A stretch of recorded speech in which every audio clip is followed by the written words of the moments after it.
Vamos a Houston, no Texas, hora da resenha internacional, com o nosso comentarista e correspondente, Daniel Toledo. Bom dia, Daniel. Bom dia, Zé. É um prazer imenso estar aqui com você de novo. Excelente. Bom, vamos lá. Investimentos em Porto dos Estados Unidos, você sabe que a gente tem muita aderência à questão do porto empresarial, acompanhamos muito, não é? E olha só que interessante, recentes investimentos em infraestrutura portuária nos Estados Unidos estão criando oportunidades para brasileiros que desejam obter residência legal no país por meio dos programas de vistos EB5 e E2, tá certo? O Daniel realmente também está acompanhando e nós soubemos que o setor portuário americano vive de expansão e modernização, impulsionado pelo aumento do comércio internacional e pela necessidade de melhorar a eficiência logística. Você já tinha detectado esse movimento? Faz uma análise geral para a gente, Daniel, por favor. Zé, alguns anos atrás, a gente tem percebido que isso não é novo, isso não é de agora, né? Nós temos percebido um grande investimento do governo federal. Agora, principalmente, tem acontecido em valores muito maiores, muito mais substanciais, principalmente em 3 portos, né? Primeiro, o Porto de Los Angeles, que é o maior dos Estados Unidos, onde você recebe ali mais de 20% da carga que chega do Pacífico, que vem pelo Pacífico e entra nos Estados Unidos. Então, ali tem um investimento muito grande. Você pega ali, inclusive, o Porto de Oakland, que é um grande também, que acaba dando subsídio ali, que fica na Baía de São Francisco. Então, nós temos ali muita movimentação de mercadoria e, obviamente, os Estados Unidos, agora, neste momento, neste governo, com a intenção de aumentar as exportações, não só o recebimento de produtos, mas também e principalmente a questão da balança comercial em exportar, a gente tem percebido grande investimento naquela região, onde a gente começa a perceber outras oportunidades por ali. Outro porto que nós temos percebido também uma muita gente olhando para lá, muitas pessoas mudando para aquela região para principalmente criar novos negócios ali, é Nova York e New Jersey, né? O porto de Nova York e New Jersey, ele é o principal porto do leste dos Estados Unidos e ele é onde recebe a grande maioria dos produtos que vêm ali da região da Europa ou da África ou que vêm por navegação via Atlântico. E, obviamente, o Porto de Houston, né, que é um dos maiores dos Estados Unidos também, que fica aqui na região de Galveston, e onde nós temos ali, quem conhece Galveston, quem já teve a oportunidade de vir aqui para Houston, a Galveston é praticamente a ilha inteira é um grande porto. Então, você consegue atracar ali simultaneamente muitos navios, você consegue descarregar muito produto, mas ali é principalmente focado na questão de exportação e importação de petróleo, gás e produtos químicos. Então, ali ficou muito focado nisso. Obviamente, a gente recebe também ali containers e outros produtos, mas a grande maioria de produtos que os Estados Unidos exporta, que venham dessa linha de gás, petróleo e produto químico, sai ali por Galveston. E nessas áreas nós percebemos um grande investimento federal, um grande investimento dos governos estaduais também, e também grandes investimentos privados, o que tem aberto aí grandes oportunidades também para as pessoas para pedirem seus vistos, ou justificarem seus negócios, ou até montarem negócios que vão trazer para elas um retorno muito grande, como na questão de imóveis de locação, sejam eles comerciais ou residenciais, ou um comércio local, onde você tem ali uma entrada e saída de muitas pessoas, não só das pessoas que vêm nesses grandes navios, mas também dos caminhoneiros que se movimentam por ali, que chegam ali para carregar caminhão, ele vai almoçar, ele vai tomar um café, ele vai comprar produtos para colocar ali na boleia e, de repente, seguir aí a viagem dele, ou todos aqueles trabalhadores que trabalham ali naquela região. Ali a gente tem percebido, sim, um aumento muito grande do comércio e, obviamente, isso abre oportunidades. Não só oportunidades para visto E2, que é aquele visto onde a pessoa tem uma cidadania de um país que faz parte do Tratado de Navegação e Comércio dos Estados Unidos, grande maioria da Europa, outros países do mundo também, infelizmente o Brasil não faz parte, mas também os vistos EB5, onde clientes nossos têm comprado áreas ali para fazer garagens de caminhões, manutenção, ou seja, ele monta ali uma área onde o caminhoneiro possa chegar, dormir, ter uma loja de conveniência onde ele compra alguma coisa, toma um banho, e aí no dia seguinte ele acorda e vai simplesmente fazer carregar o caminhão dele para ele sair para o destino dele. Então, essas oportunidades a gente tem percebido crescer muito grande aqui. Você falou Porto de Los Angeles, 20%, né, da movimentação dos portos. Olha, para um país que teve o ano passado um PIB ultrapassando, chegando quase a 30 trilhões de dólares, né? Aqui Santos, nós claro, não dá para fazer a comparação exata, mas o Porto de Santos movimenta 30% da corrente comercial brasileira. Agora, imagino, nas proporções da economia americana, o que não representa o Porto de Los Angeles, juntamente com outros equipamentos que você citou aqui. Mas vamos lá, isso é um indicativo que é um momento propício, mesmo nesse momento em que os Estados Unidos está endurecendo a imigração e tudo mais, existe uma janela de oportunidades. Eu queria que você explicasse melhor os vistos EB2 e EB5 e como é que funciona o processo para se obter esse tipo de visto. Na verdade, Zé, não é o EB2, é o E2, é E de elefante número 2. Não tem a letra B no meio aí. Tá mudo, mas tudo bem, entendi. Vamos lá. Eu acho que as pessoas precisam entender que, assim, existe sim um enrijecimento nas regras de imigração e os vistos estão sendo olhados, os processos estão sendo examinados de uma forma mais rígida, com uma peneira um pouco mais fina. Mas quando a gente consegue entender o que o país quer, o que os Estados Unidos querem como imigrante, quais são os principais focos, quais são as principais pessoas que o país quer dentro dos Estados Unidos, a gente começa a entender como que a coisa está funcionando e como que o jogo está sendo jogado. Vistos de investimento sempre foram a cerejinha do bolo, sempre foram o mais importante, sempre foram olhados com outros olhos. E tanto o E2 como o EB5, eles são vistos de investimento e, obviamente, eles acabam trazendo muitas vantagens para o país.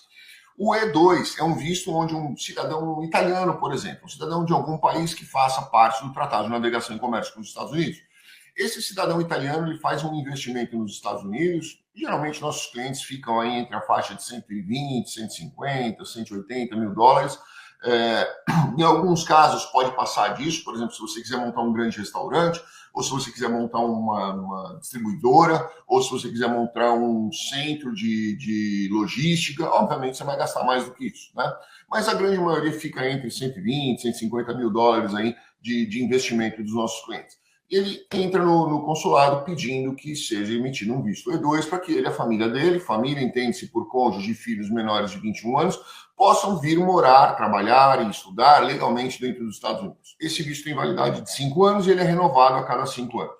O EB5 é um pouco diferente, onde você faz um investimento aí que varia de 800 mil até 1 milhão e 50, dependendo do tipo de investimento que você for fazer, e este tipo de investimento dá a você e a sua família o Green Card, e não um visto, ou seja, você já tem a residência permanente e não um visto temporário. É outra categoria, outra forma de fazer. Mas muitas pessoas têm optado pelo EB5 justamente pela simplicidade na concessão do Green Card. Ele não exige que a pessoa seja muito estudada, que a pessoa tenha uma excelente carreira, um excelente currículo, algo nesse sentido. É simplesmente um investimento. Ok. Bom, e você vê o mercado americano receptivo a estrangeiros para ocupar esses novos postos de trabalho, que é a movimentação econômica. Eu repito, né, ao mesmo tempo que o atual governo ele insiste em cumprir a lei até, né, da imigração, seguir rigidamente os protocolos, mas agora temos aí de fato uma janela de oportunidades. Queria que você fizesse esse balanço, Daniel. Sem dúvida, Zé. Essa janela de oportunidades, vamos chamar de uma análise de mercado, né? Que é o que o governo faz absolutamente todos os dias. Ele olha o que o mercado está precisando. Nós estamos precisando de investidores, ou nós estamos precisando de trabalhadores, ou nós estamos precisando de, sei lá, engenheiros, ou algo nesse sentido. E eles vão conduzindo a imigração de acordo com aquilo que é interessante para o país. E esses vistos de investimento sempre foram a cerejinha do bolo, sempre foram os melhores vistos para qualquer pessoa aplicar, porque sempre foram os vistos mais bem vistos pela imigração dos Estados Unidos. Porque você está trazendo dinheiro, você está gerando emprego, você está gerando desenvolvimento regional, você está movimentando a região, você está trazendo coisas que agregam naquela determinada região que tem interesse de crescer. Então, sem dúvida nenhuma, esses são os vistos que ao longo do tempo, a gente tem percebido que são os que se mantêm com altos índices de aprovação. Outra coisa também destacando nos Estados Unidos, né, a infraestrutura logística é extraordinária, né, com estradas, tudo que nós temos aqui, Daniel. Mesmo o Porto Santos, que eu te falei com essa magnitude, nós temos hoje praticamente uma pista da Anchieta para descida de caminhões. Claro que agora teremos aí o advento de uma nova pista, mas realmente o Brasil precisa avançar muito nessa questão. E a relevância dos portos para ampliar aí o resultado. Os Estados Unidos estão nessa questão do tarifaço e tudo mais, né? Agora, os portos ser muito estratégicos, não só do ponto de vista econômico, mas também da segurança, né, Daniel? Isso também tem que ser levado em conta. Sem dúvida. E Zé, você fez um comentário que eu achei muito bacana, e é até bacana a gente fazer um comparativo, né? Aqui nós temos muitas ferrovias, tá? Então você vê aqui grandes metrópoles como Houston, por exemplo, ou Miami, por exemplo. Você está no meio da cidade, você está no meio de uma metrópole, você tem ferrovias, né? Você tem aquelas cancelas de trem ali passando ali. E quando você vai aqui para a região de Pasadena, principalmente, toda quinta-feira eu vou para Pasadena por causa do meu trabalho com a Pennzoil. Quando você vai para Pasadena, você vê trens, né? Vários trens parados ali carregando com petróleo, às vezes com gás e com gasolina ou algo assim, né? Algum derivado. Eu já cheguei a medir no odômetro do meu carro linhas de trem com 4 milhas de comprimento. Eram 12 locomotivas. Eles colocam 3 locomotivas na frente, 3 locomotivas no final do trem e distribuem outras locomotivas intercaladas entre alguns vagões. Então, imagina 4 milhas, multiplica isso por 1,6 para você ter ideia de quantos quilômetros são. Esse era o tamanho de um trem que transportava combustível, petróleo, o que for, de Galveston, que é o porto, até Pasadena, que fica mais ou menos 1 hora. E essa mesma linha de trem, ela tem comunicação com o país praticamente inteiro. Tem 2, 3 estados que não chegam, mas nós temos aí praticamente com o país inteiro, onde você tem comunicação via trem, que é o transporte mais barato, né? E nós temos também aí, principalmente no eixo aqui, na capital do Texas, as pessoas pensam que é Houston, mas não é, a capital do Texas é Austin. Você tem pistas que saem de Galveston, que é o porto, até Austin, que fica praticamente no meio do estado, vai centro-sul do estado, hein? Você tem aí pistas que foram construídas recentemente. Eu já morava aqui, eu moro aqui há 6 anos, né? Morei 11 em Miami, depois vim para cá.